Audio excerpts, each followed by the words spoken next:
It was never about the tablet.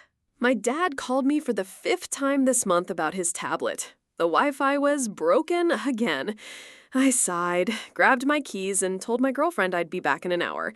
The drive to my parents' house is only 15 minutes, but I always budget extra time for the mandatory cup of weak tea and the slow, meandering small talk. I let myself in and found him sitting in his worn-out armchair, staring at the inert screen with a look of genuine betrayal. "Hey, Pop, let's see the patient." "It just won't connect, son. I don't know what I did," he said, his voice laced with that familiar mix of frustration and apology. I took the tablet from his hands. The Wi-Fi icon was grayed out. I swiped down from the top of the screen, revealing the quick settings menu.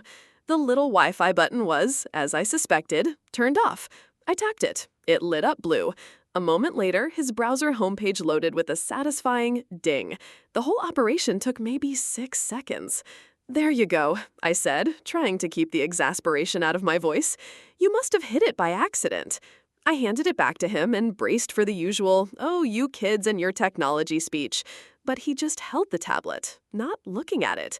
He looked at me instead, with a strange, sheepish expression. "Thanks," he said quietly. Then he hesitated.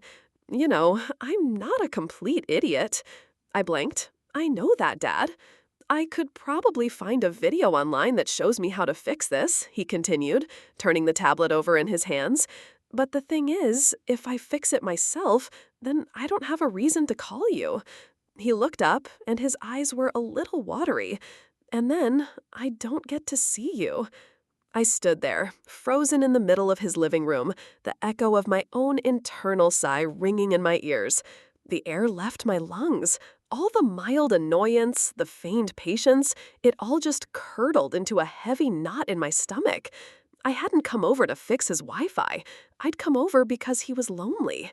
I cleared my throat. "Hey, Dad," I said, my own voice suddenly thick. "Put the kettle on. I've got time for 2 cups today."